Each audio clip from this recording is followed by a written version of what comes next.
আসসালামু আলাইকুম। আমি আজকে একটি নতুন রেসিপি আপনাদের সাথে শেয়ার করছি। সেটা হচ্ছে ফ্রাইড রাইস। তো ফ্রাইড রাইস রান্নার সহজ পদ্ধতি আমি আপনাদের সাথে শেয়ার করছি।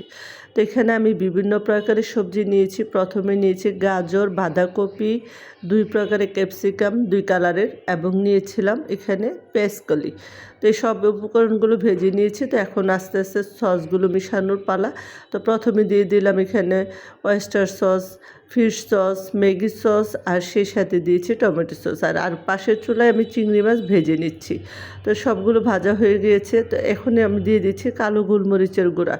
তো দিয়ে ভালো মতো আবারও ভেজে নিচ্ছি। এই পর্যায়ে চুলার ফ্লেমটা অবশ্যই হাই হিটে রাখতে হবে, যাতে সবজি থেকে কোনো প্রকার পানি ছেড়ে না দেয় সেজন্য। তো এখানে আমি ভাতগুলো মানে পোলাওর চাল আগেই রান্না করে আমি রেখেছি। তো সেই ভাতের সাথে আমি দিয়ে দিলাম 3টা ডিম। ডিমটা আমি ভালো মতো ভাতের সাথে মিশিয়ে রেখেছি। তো এখন আমি দেখেন চিংড়ি মাছগুলো দিয়ে আবারও ভেজে নিয়েছি সবজিগুলো।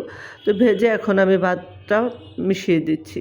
তো এখানে আমি ডিম দিয়ে মাখানো যে ভাত আমি রেখেছি সেটাই কিন্তু এখানে আস্তে আস্তে আমি মিশিয়ে দিচ্ছি আর ভেজে নিচ্ছি। তো এইভাবে যদি আপনারা রান্না করেন তো ফ্রাইড রাইস অবশ্যই রেস্টুরেন্টের চাইতেও অনেক অনেক টেস্ট হবে, ট্রাস্ট মি।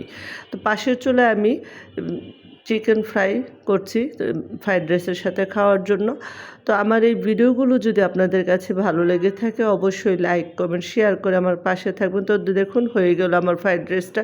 কত সুন্দরভাবে রান্নাটা করে হয়েছে এবং এতটাই টেস্ট হয়েছিল যে আমার মেয়ে বলছিল, কেন আমরা রেস্টুরেন্টে গিয়ে আমরা এই ফ্রাইড রাইস খাবো, আর কখনো যাব না। তো আল্লাহ হাফেজ।